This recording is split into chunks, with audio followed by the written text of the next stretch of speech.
Live from Washington, D.C., this is Balance of Power with Joe Matthew. Good afternoon. On this Monday, David Gura in for Joe Matthew and Kaylee Lyons on Balance of Power on Bloomberg Radio and Bloomberg Television. And a busy day, this the 27th day of the federal government shutdown. More than 700,000 federal workers on Friday of last week receiving paychecks for $0, almost as many furloughed without pay. As the shutdown continues, no end in sight, no off-ramps easily visible either. Of course, much of the action in politics taking place half a world away, some 13 hours away if you look at the time zone difference, in Tokyo, where President Trump is getting ready to meet with the Prime Minister of Japan to talk about the trade deal between the U.S. and Japan, that coming on the heels of a visit he made to Malaysia, where he inked a few other pacts with Asian nations. Of course, the big meeting this week is on Thursday, that between President Trump and President Xi Jinping, highly anticipated, their first face-to-face meeting of this President Trump's second term. So we're going to spend the bulk of this hour talking about those two stories, those meetings that are taking place in Asia and the shutdown here in the United States. Nobody better to talk about that with than one Mick Mulvaney, the former congressman, of course, former acting chief of staff to President Trump, former director of the Office of Management and Budget. Very curious to hear his thoughts on what Russ Vought, the current director of the Office of Management and Budget, calls the budgetary twister that he's been playing, try to keep some programs open, keep some federal workers paid. A lot to get to here in the next hour of Balance of Power. But first, let's get a check of headlines, national and international headlines, with my colleague Charlie Pellet at our headquarters in New York. Charlie? Hi, thank you very much, David Gura. Lots going on. In addition to everything you set us up for, also keeping an eye on the Federal Reserve later in the week, and of course, earnings, specifically tech earnings. But right now, we have got the Dow, the S&P, NASDAQ 100 index, all advancing. Stocks are gaining on hopes that the U.S. and China are nearing a trade deal. Right now, the S&P is up 68. That is a gain of 1%. 68.59 where that index stands right now. We've got the Dow up 249, up 0.5%. NASDAQ tech stocks there performing well, up 1.7%. NASDAQ 100 index up 1.6%. But the Russell 2000 index lagging higher, up 0.3%. The Mag 7 index up 2.5%. 5 out of the 7 names in that index will be reporting this week. 10-year now at 3.99%, with a 2-year 3.50%. Gold is now dropping $112 the ounce, down 2.7%, but spot gold trading right at $4,000 even. West Texas Intermediate crude up 0.2%, $61.64 a barrel, and Bitcoin is gaining 1.9%. Bitcoin 115,476. Qualcomm shares, they are surging now by 12.8%, kicking off its biggest stock rally since 2019 after unveiling chips and computers for the lucrative AI data center market, aiming to challenge NVIDIA in the fastest growing part of the industry. NVIDIA up now by 2.8%, but Qualcomm certainly bears repeating, up now by 12.9%. Recapping, stocks higher, looking at a 1% gain right now on the S&P 500 index. And for on-demand news 24 hours a day, subscribe to Bloomberg News now wherever you get your podcasts. And back we go to Washington. Once again, your host, here is David Gura. Charlie, thank you very much. David Gura in for Joe Matthew and Kaylee Lyons here on Balance of Power on Bloomberg Television and Bloomberg Radio. A big meeting coming up at 8:30 p.m. Wall Street time. I struggle to do the math to figure out what that'll be in Tokyo. It is early in the morning there, and that's where we find our colleague Tyler Kendall, our Washington correspondent, who is traveling with the president on this trip to Asia. The president going to sit down with the new Prime Minister of Japan. And Tyler, the first thing I want to ask you about is what's going to be high up on that agenda. That is $550 billion. That is the commitment that Japan made to invest in the United States. Part of that came from this deal that Japan brokered with the U.S. to get a lower, more favorable tariff rate. What do we expect to learn or hear from Japan about how they expect to spend that money? And if this deal, if this trade deal that was brokered between the previous government and the United States is likely to be reopened and picked apart again? Right. So, David, this investment fund that you're outlining is absolutely critical to Japan receiving that more preferential tariff rate of 15%. That applies to all Japanese imports coming into the U.S., but also importantly, it extends to sector-specific tariffs such as autos, which we know was a big priority for Japan while it was brokering this deal with the U.S. I have to say, and I mentioned this on the earlier hour of Balance of Power, but all of the local Japanese coverage has been on the potential for a U.S. U.S.-Japan cooperation agreement when it comes to shipbuilding. It appears that that cooperation agreement will include investment as part of this investment pledge fund that we know is really at the center of these deals. Of course, the U.S. Commerce Department has broad discretion on what is actually approved as a deal as part of this, but we know that the administration has long been prioritizing these critical sectors they say need to be bolstered in terms of national security, and shipbuilding is, of course, at the top of that list. I would also say to pay close attention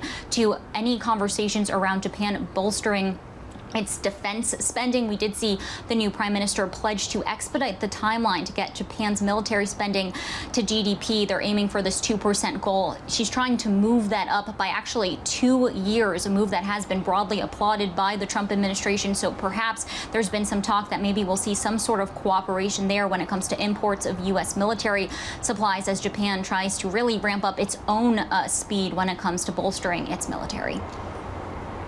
Tyler, once we get through this meeting and the president's going to meet with some U.S. troops and with business executives as well, as you mentioned, the focus then shifts to South Korea, where President Trump is going to sit down with President Xi Jinping. And this comes on the heels of some meetings that took place in Malaysia between the U.S. Treasury Secretary Scott Bessent, the U.S. Trade Representative Jamieson Greer, and their counterparts. They announced at the end of that a framework deal, kind of laying the groundwork again for that leaders summit, that leaders meeting that's going to take place in South Korea. Let's take a listen to what President Trump said about sort of what that meeting is likely to look like and what he hopes will be discussed and covered when it takes place on Thursday.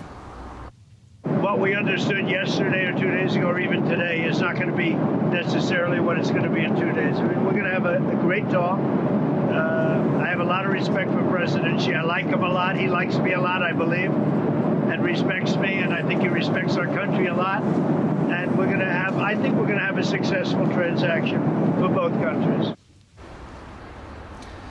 Tyler, I want to ask you about a few things. So there were some things agreed to. Of course, they talked about the TikTok deal. They talked about soybeans. But there are kind of broader fundamental issues here that I'm going to go out on a limb and guess are not likely to be solved in a meeting that's 1 hour in length, 2 hours in length. What are our expectations? What's the White House saying our expectations should be here of what comes out of this meeting between President Trump and President Xi on Thursday? Well, of course, David, you're alluding to the broader issues when it comes to the trade war between the U.S. and China, mainly national security concerns, but also the White House's goal of ultimately rebalancing trade, in their words, which isn't going to get solved by this agreement that we're likely going to see emerge. Now, the understanding seems to be that we're likely going to get an extension of the trade truce that is currently in place. That's set to expire on November 10th, as the Treasury Secretary himself has effectively taken the threat of an additional 100% tariff off the table, as we've seen news of some key concessions according to the U.S. side, including that China is going to delay and review its newly unveiled export controls related to critical and rare earth minerals. You also, of course, mentioned soybeans, which we know has been top of mind for the Trump administration. Now, let's just say that that is what the main deliverable out of this meeting is, that there is an extension in the trade truce. Our analysts at Bloomberg Economics say that that will still leave the effective tariff rate on China from the U.S. at 40%. That is 25 percentage points higher than the global average, so still a lot of work to be done there. At the end of the day, this really does feel like a simmering intentions, both of the sides expressing optimism, calling their talks in Malaysia over the weekend constructive. And David, what really feels like a marked contrast from the recent escalation in recent weeks, it appears that all of those steps and threats that have been taken are, for now at least, neutralized so that both sides can get back to the negotiating table on a broader term deal.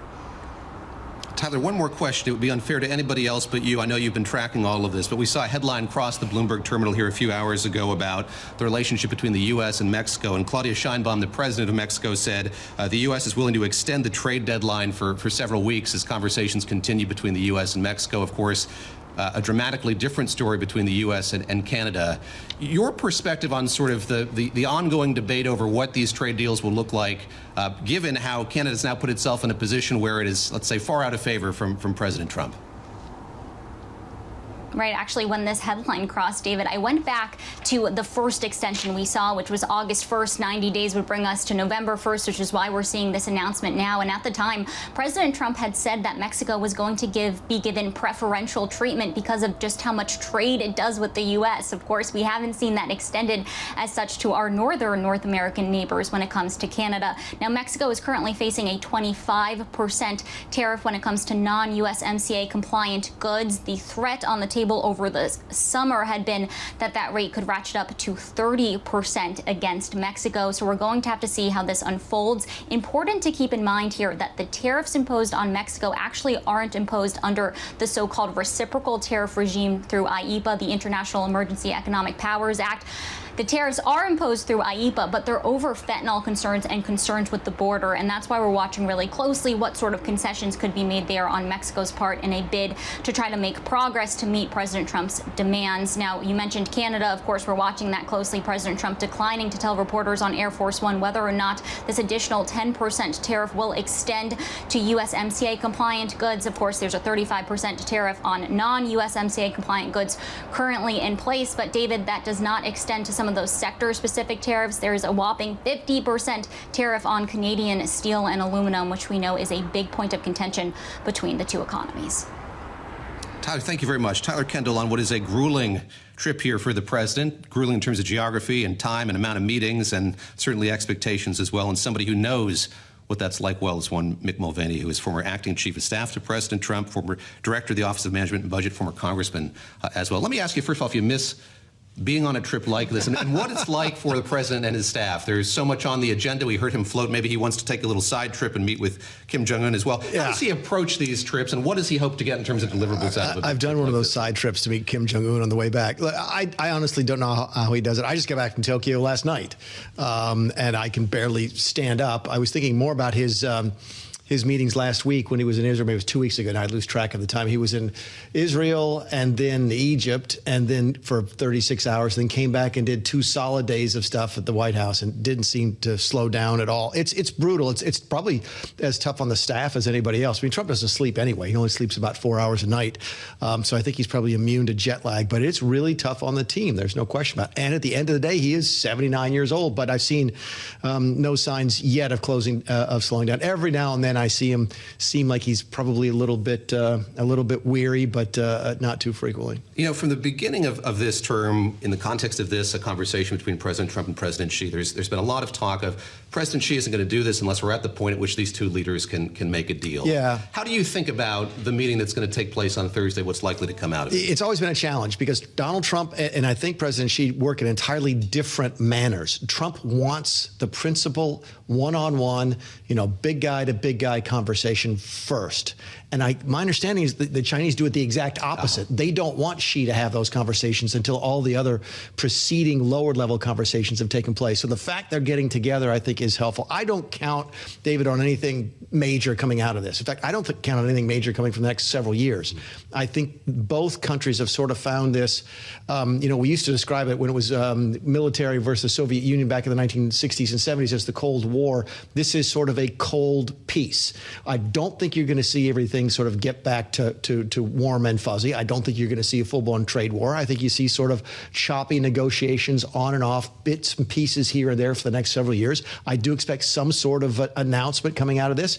I think both gentlemen would not want to have a face-to-face meeting and not have something to announce. Some deliverable. But anybody who's sitting looking, I think this is going to be wrapped up here this week and things will be great. We go back to the way business was before Trump was in office. Don't understand the man. You've lived through a few of these shutdowns before. Yeah. Let's go back to when you were at OMB. Would it have been a help or a hindrance not to have the president in Washington while this was unfolding? It wouldn't make a difference. Our problem was the Republican leadership in the House and the Senate, and that's one of the biggest differences you have now. Back in 2019, Paul Ryan and Mitch McConnell were on the phone every single day telling us how we were killing the country and we had to open the government up. And you just don't hear that today from Michael Johnson and John Thune. The Republican Party is a lot more united behind Donald Trump, and he's got a lot more support of his own party. So I think it's a dramatic difference in sort of the balance of power. Wait a second, I've heard that before. Thank you for that. In Washington right now. Again, I've been traveling for about a week, so it's been a while since I've sort of plugged in. But right before I left, I met with a bunch of my Democrat friends, and they were all like, look, Mick, we don't see the end of it. You guys are kidding yourself if you think this No Kings rally has anything to do with anything. There's a lot of Republicans saying that maybe after the No Kings rally, the Democrats would be more willing to talk to Trump and so forth. But they don't see it. Honestly, I think if I had to bet, and I've been wrong now, as has everybody from the very beginning on this, I think the Senate Republicans are going to start looking more and more at changing the filibuster rules because that might be the only way to fund the government at this point. Ask you another question just about the uniqueness of this shutdown. I was on the Hill last week and sat down with the Minority Leader, Hakeem Jeffries, and I was just struck by the quiet of the Capitol right now. I mean, he's not meeting with Mike Johnson. It seems like there are very few conversations taking place. There aren't many people there to have these conversations. Yeah. What do you make of that, and what does that say about the state of our politics? It should really frighten the Congress. This is one of the things, Dave, I really don't understand. Fundamentally, I thought Chuck Schumer was right. I don't see that very often. But back in March, I think what he was taking the position was, look, if the Democrats don't support the funding bill, then the government will shut down, and Donald Trump's power will go up exponentially. And he's right. The power that the director of the Office of Management and Budget have during an ordinary appropriations process is pretty considerable, but it goes up exponentially during a shutdown. I mean, look, this one office, so it's essentially the president, through the director of OMB, gets to say, okay, you get to go to work today, you don't, you don't, you don't, you do. Of course, nobody gets paid until later, and everybody will get paid later. But think about that in terms of the executive authority, what's open and what's closed. They have given so much more power to the executive branch. I cannot understand for the life of me how they allowed themselves to get here, and I don't know how they get out of it.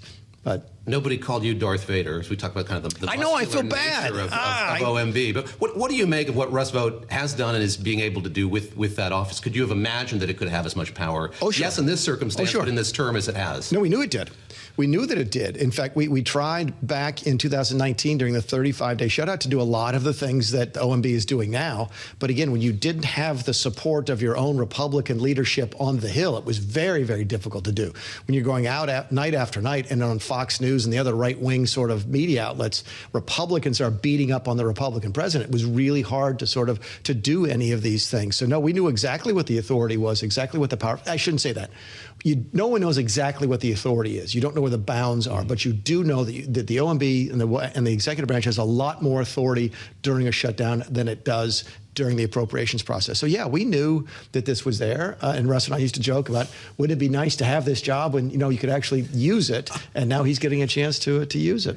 When you look at the pressure points that are coming up, so the SNAP benefits expiring in a couple of days, open enrollment starting up, holidays on the horizon as well. Where do you see potential off-ramps or points where this could be resolved? I see the airports as the pressure point. You think so? Yeah, I do. I just don't think SNAP registers with enough people. The media loves it and so forth, and it is if you get it, it's critically important to you. But the ordinary middle-class family that goes home every single night doesn't engage in politics. It doesn't touch them until they need to go see grandma at Thanksgiving.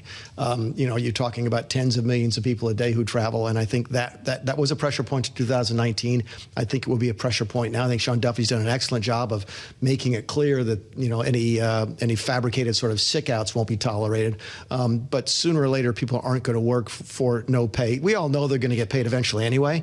But look, missing a paycheck in this world is tough for a lot of people. So I think that's the next pressure point. The last time they get paid out of sequence, they get paid actually tomorrow. They got paid 2 weeks ago, and in that paycheck, they got paid for the last week in September. So they actually did get paid some in October for September.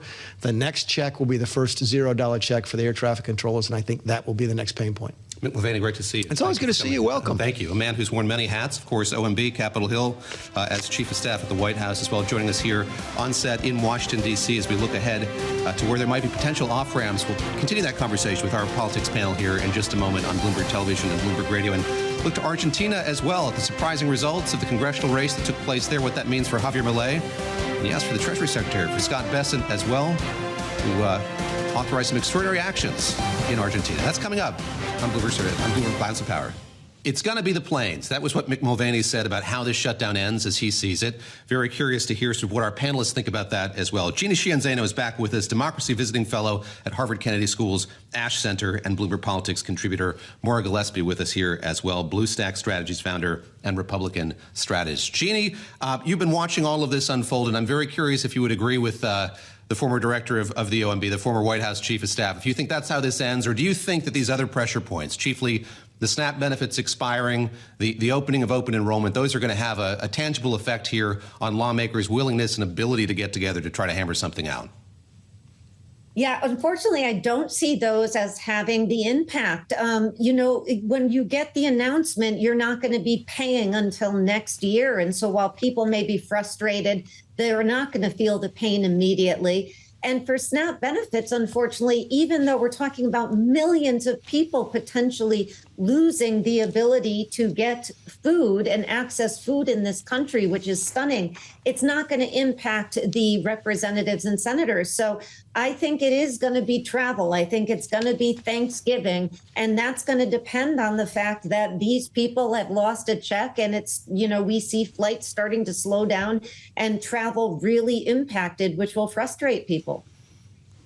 Maura, I want to get your thoughts, and I look at the stats here from the Bipartisan Policy Center. 730,000 federal employees working without pay right now. Another 670,000 federal workers are being furloughed without pay. And I look at this statement again from the head of the American Federation of Government Employees, AFGE, President Everett Kelly, writing, both political parties have made their point, and still there's no clear end in sight. Today I'm making mine. It's time to pass a clean, continuing resolution and end this shutdown today. No half measures and no gamesmanship. Put every single federal worker back on the job with full back pay today. Curious how you react to that, Maura. Again, it doesn't seem like that conversation is even taking place on Capitol Hill. It doesn't seem like many conversations are taking place on Capitol Hill here on day 27. And that's what feels so different about this shutdown, right, is that the House has not been in since September 19th. Members aren't having these conversations, and it's something that we saw in the past where congressional leaders were there day in, day out, at least having conversations. It may not have always led to a fruitful discussion by each day, but at least they were open. The door was open to figuring out a solution. I do think that the American people's patience has run out, especially with as many federal workers, as you just pointed out, who want to work. And when I think from a Republican messaging standpoint, these are people who want to go back to work, who we're going to be paying regardless of the fact that they're in work right now. So we're really wasting money essentially for people who want to be in their jobs, doing their work, but they can't because the government is still shut down. And I would have to agree that the point was made. I do think that Senator Thune, and you're now even hearing some reports that Johnson is open to figuring out what a solution would look like. But I do think that it can't be done right now when the government is still shut down. And it's just dragged on a little bit too long. And I don't know that Democrats, they never really had a plan on how to get out of it, which is really problematic because now they have to essentially just say that the last 27 days was just to prove a point. That's not a great messaging tactic going into the midterms. Maura, I'm curious of what you made of what Mick Mulvaney had to say about the role that President Trump is or isn't playing in the conversations that are taking place so much as they are here in Washington today. And he's, of course, on this trip to Asia. I think there's a lot of resignation among people on Capitol Hill that with him not here, it's unlikely that we're going to see a deal. And I found this in Henrietta Trey's Aveda Partners' latest note. I'm going to read it aloud here. Trump has indicated he will not sign any legislation via auto pen. This is something, of course, he cares an awful lot about, which means even if lawmakers reach a deal to reopen, the president will have to either have the text physically flown to him for his signature or will need to wait until he returns to Washington. How do you see the role of President Trump here? Again, going back to my conversation last week with Hakeem Jeffries, the minority leader, he really making the point that Republicans in Congress can't do a whole lot without the blessing of the President of the United States, and his absence kind of prolongs this inherently. Do you agree with that, or do you agree with Mick Mulvaney, who says his absence, him being overseas, really doesn't affect the conversations that aren't taking place right now? I think logistically speaking, you're right in terms of it could create a problem if Senator Thune was able to get Democrats in the Senate to pass something that he passed the bill that he's been trying to, and then that creates a logistical kind of situation about President Trump signing that into law. But I would say he can do a lot as far as pressuring or calling members of Congress and saying, maybe the House should get back to work. And how do we do that? He can make a phone call, a conversation with Schumer and Jeffries and Thune and Johnson and spearhead that conversation, put a little more pressure on them. But I think right now, again, a lot of this does come down to Senator John Thune is working the will of the Senate, trying to get his colleagues to understand that he is open to having a vote on the subsidies and recognizing that this is an issue that needs to be addressed because it impacts millions of Americans and not just Republicans, not just Democrats. But I think that the president is really focused on his own agenda, especially in the foreign policy realm right now. And unfortunately, this is not the top of his priority list, although, it probably should be.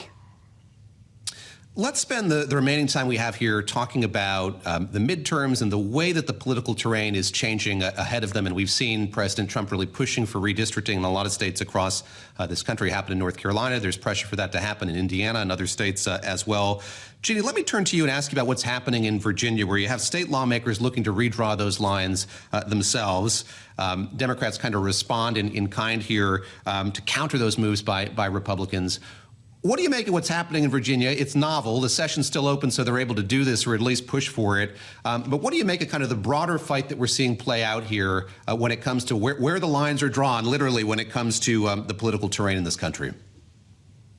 Yeah, I think Gavin Newsom described it months ago when this started in Texas and then California picked it up as a break the glass moment. And I think that's what you're seeing here. There's some reluctance on the Democratic side to engage in these mid-decade redistricting proposals. But the reality is they feel if they don't meet the GOP on this, that they are going to lose. You know, I think one important aspect of this is to take a step back. You know, you can draw all the districts you want. It still doesn't ensure you are going to win. You still need campaigns. You still need candidates. You still need issues on the local state level that matter. So I think there's sort of this idea floating since we've been talking about from Texas on that redistricting is some kind of panacea. It is not. There's no guarantee that somebody wins when you redistrict. So on both sides, they are taking a chance here. And I think the big losers here are the American public. We already have a terribly gerrymandered House. That's why it's so close. And this is only going to make it worse. I mean, I think when we look at the number of competitive seats that will be left in 26, it is abysmal. And that is a loser for the American voter, because we are robbed of choice when we go to the ballot box in most instances. And so to me, I understand the impulse of Democrats to fight back, and I understand why they feel they need to. But from both sides, this is another losing thing that voters are going to feel, and Americans and anybody who loves democracy.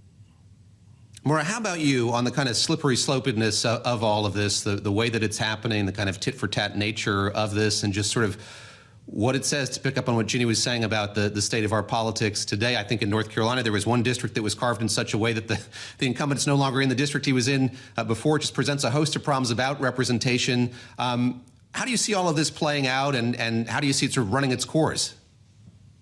And we see that, you know, in Illinois, when my former boss, Adam Kinzinger, was really redistricted out of his own district, despite many Democrats thinking that he was a good Republican at the time, they still drew him out of his own district. And so we see that happen pretty frequently here. But I think what Jeanne's pointing out speaks to a bigger problem. Not only does this create lack of choice, but we have a lack of choice because of the candidates themselves.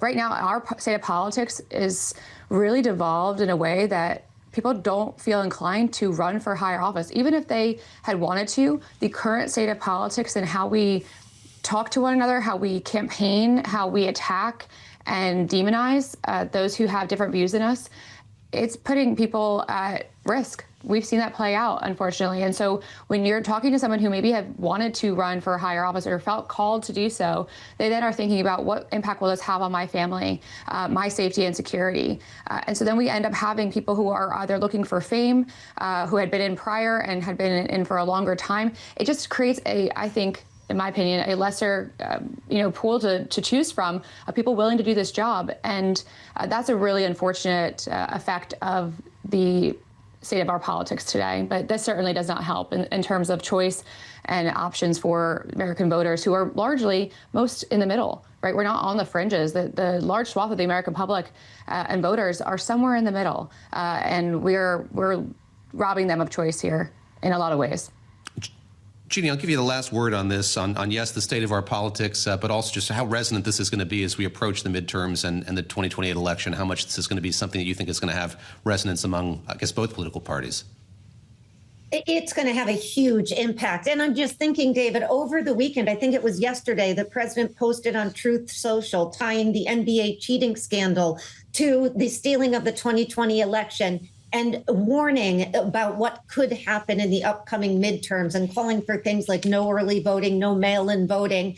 calling the prop in California dishonest, and a lot of concern with the DOJ being talked about overseeing some of these elections. So I think this is going to be a midterm for the ages, not particularly competitive, but lots of questions about how secure it is and how much people can trust the vote. And that's so problematic in a democracy. I wish the president would lift up and not push down. Jeanne, great to speak with you. Maura, great to speak with you as well. That's Jeanne, Sheehan, Zaino, Democracy Visiting Fellow at the Harvard Kennedy School's Ash Center, and Bloomberg Politics contributor Maura Gillespie is Bluestack Strategies founder and Republican strategist. Both joined us here on Bloomberg Balance of Power on this Monday for a fascinating conversation there about redistricting and about this shutdown as well. Coming up here, we're going to turn our attention to Argentina, which has been something that Washington's been focusing more and more on. An election there for congressional seats took place over the course of the weekend, and Javier Milei's party did well than many people expected. What that means for the people of Argentina, but also for the U.S. as well, after the U.S. made a sizable investment, shall we say, in that country's election. That's coming up on Balance of Power. Turned on the Bloomberg terminal this morning, saw the Argentine peso jump 10% this morning. Bond prices there also hitting record highs. And the reason is Javier Milei's political party won 41% of the vote, 64 seats in the lower house of Congress, and 13 Senate seats in this weekend's elections. A referendum, yes, on his plans and policies, but also a bit of a referendum on what the U.S. Treasury Department had done. Treasury Secretary Scott Bessent developing all kinds of extraordinary actions there to build a bridge, as he put it, to the elections that took place on this weekend. Patrick Gillespie is our Buenos Aires bureau chief, and he joins us now from Argentina. Patrick, I could almost hear the backslapping coming from Treasury Secretary Scott Bessent and his colleagues who are halfway around the world in Asia. They're taking a victory lap here, and I wonder how premature that is in light of what's happened here, or is it in fact an acknowledgement that maybe this worked and it did help Javier Milei? Well, David, Javier Milei just had a game-changing moment politically in Argentina, and as you might guess, nobody could be happier than Scott Bessent, who took a very risky bet about a month ago to step in with a U.S. financial lifeline and try to shore up Argentina's economy and peso with the explicit goal of helping Milei win these elections. It remains to be seen if they can remain happy. What will be important is if Milei can deliver on the economic reforms that this renewed political support from voters in Argentina is giving him. He needs to pull off a really delicate balancing act of igniting economic growth, keeping inflation in check, and power sharing with other centrist blocs in Congress. So he's out of the woods politically for now, David, but he's far from the finish line of the free market utopia that he promised everyone. Talk a bit more about that. You call that a balancing act, but I'd love to get a better sense here of what these next few months look like for the Argentine president and sort of how difficult that's going to be for him to pull off here in the months ahead. Absolutely, David. Beyond growth and inflation, Milei is going to have to try to push through labor, tax, pension reforms that are equally wanted by investors and reviled by Argentina's very powerful labor unions. He does not have a simple majority in Congress. What he secured on Sunday by a mile was more than a third of the seats in Congress, which protects his veto power. So he's got a stronger position to negotiate from, but he still needs Argentina's governors and other centrist blocs in Congress to get his deep economic reforms across the finish line. That would be welcomed by foreign investors, but you could definitely anticipate mass protests and pushback from these unions as Milei will look to dismantle what are very generous severance systems, severance pay in Argentina, as well as the pension system, which accounts for about 2/3 of all government spending. So he's got a long road ahead, and we've seen this before of a pro-market president performing well in a midterm, and then the wheels fall off. So Milei needs to not repeat history and show that he can work across the aisle, which he expressed last night in his victory speech, but also make sure these reforms not only are passed, but deliver the growth and make Argentines actually feel the kind of improved quality of life that he's pledged to deliver. Patrick, thank you very much. Thank you very much for that update. That's Patrick Gillespie, our Buenos Aires bureau chief, joining us from Argentina on this Monday. And I want to turn now to where that backslapping was taking place. That, of course, is in Asia. And our next guest, Nazak Nikakhtar, is National Security Practice Group Lead at Wiley, Rein, the law firm, and a former Assistant Secretary for Industry and Analysis at the International Trade Administration, here with some perspective on sort of the state of play when it comes to these trade negotiations and perhaps what we can expect on Thursday as well. When it comes to the U.S.-China relationship and kind of the stance of the U.S. going into these talks, how would you characterize the U.S.'s outlook? We talk a lot about decoupling and the prospects of decoupling. Can you, with a definition or synthesize sort of what the outlook is going into these talks? Well, it's really good to be with you. And, you know, I'm going to use one word to really underscore what is happening today and going into Thursday. President Trump and President Xi Jinping's meeting is complicated. Complicated. I think each country is going to demand of the others things that are just not going to be negotiable. That's sort of at the outset. China wants the U.S. to oppose Taiwan's independence. The United States needs rare earth. We need magnets. We need magnets for our military capabilities.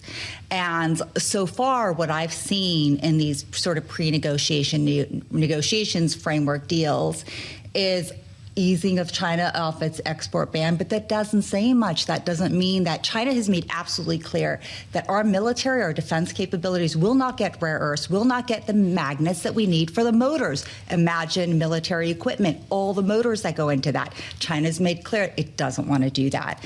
The U.S. has made clear, Rubio just doubled down on this the other day, Secretary Rubio, the U.S. is going to not give in to China's demand for reunification, for the U.S. to oppose Taiwanese independence. So negotiating positions are really tough going in, despite sort of these small bites around the apple framework concessions that we've gotten so far from one another. That's right where I want to go. So you had the Treasury Secretary, Scott Bessent, and the U.S. Trade Representative kind of setting the table for the conversation that's going to take place on Thursday. I think there was some happiness that it didn't go badly. They were able to accomplish something and get that framework in place. If you look at this as a spectrum, sort of how far along are we in getting to a deal as a result of what's taken place? Yes, in Malaysia, but at the meetings that preceded it in Europe. Where are we in that spectrum of getting to a deal with China? What a great way of looking at it, and I really want to underscore that this is the way to look at it is a time frame in the spectrum of the time frame of our history with China. We had a phase one deal with China in the first Trump administration. Myself, my colleagues, we were all part of sort of negotiating the terms of that. And I think everybody knew on some level that the Chinese might not adhere to the terms of the phase one deal. And so the years progress and the Chinese don't adhere to the phase one deal. All the while, President Xi Jinping has consolidated power in China. He's indigenized critical capabilities, and he's gotten stronger control of those critical supply chains. So, and then we see in the summer of last year, China imposed export bans on gallium, germanium, antimony. This year, they just roll out more export bans, but they're not giving us what we need. And so when you judge China in terms of its actions, not its words, it tells a very different story. They're not ready to play ball. They don't want to play ball. And because of all the consolidation of power and supply chains, they're ready to continue to not play ball because they know that they hold a lot of the cards right now. Regrets, I've had a few. I'm curious, as you think about that phase one deal, sort of what happened with it that you think that the folks negotiating this deal are going to keep in mind? So there's that level of enforcement that wasn't there. What does that tell us about the way they should be approaching these conversations in light of how that played out? You know, I think the U.S. has really boxed itself into a corner. So it's going to push China for a deal, and it's going to say enforcement. And my key enforcement mechanism is tariffs. But what do the tariffs do? They impact the markets. And we know President Trump is looking at the markets, Secretary Bessent is looking at the markets constantly, and they want to signal to, obviously, U.S. investors in the world that the U.S. has a strong market. You can't have it both ways. You can't have a trade deal with China with strong enforcement and be willing to use your enforcement levers because China never adheres to deals. We have a 25-year history of China at the World Trade Organization where it hasn't adhered to any of its commitments. So now we're going to strengthen our negotiating tactics with enforcement, but we're not willing to use the enforcement levers because of the markets. The administration has backed itself into a corner. I'm sure they're going to figure out a way out, but it's going to be tricky. You know well the novel approach to trade that this president has. I want to ask you about kind of the corporate side of these deals. So if you look at what was inked over the course of the weekend, some deals for planes were agreed to as a part of all of this. I think about what's going to happen with conversations with Korean leadership and with Japanese leadership. The Japanese agreed to this very sizable investment they're going to make in the U.S. to get those tariff rates lowered. How complicated work is that going to be to figure that out? And how novel is that to impose upon a country like Japan or have Japan make an investment of that size, which I think is like 10% of their economy. I think before getting to, I think you touched on this too. I think let's unpack the Malaysia even framework deal, because I think that illustrates the complexity.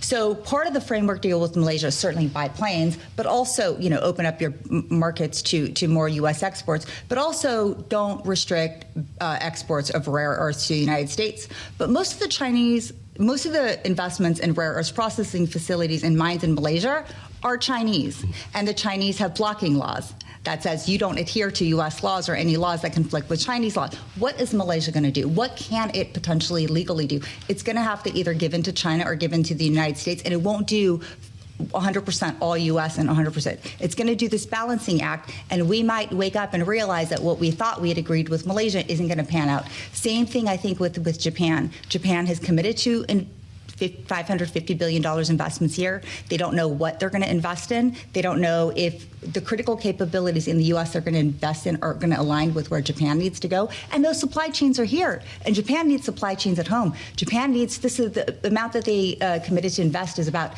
10% of their economy. Yeah. Right? They need to increase military spending and get their supply chains in order, too, because China has a choke point on global supply chains in terms of rare earths, industrial diamonds, et cetera. So Japan's in a tough spot as well. Maybe I could ask you lastly just about the conversations taking place or not taking place in this hemisphere. So we reported today that Mexico is going to have a bit of an extension on delay on as it continues to talk with the U.S. Canada not in that position right now. Those talks are not taking place, and it sounds like there's unlikely to be a conversation between the Prime Minister and the President anytime soon. How are you thinking about the progress of negotiations here in the North American hemisphere? I think it's very likely that USMCA is going to be renegotiated, but then we're going to have some really strong side deals with Canada separately and with Mexico separately. And the reason is that their asks of them are going to be very different.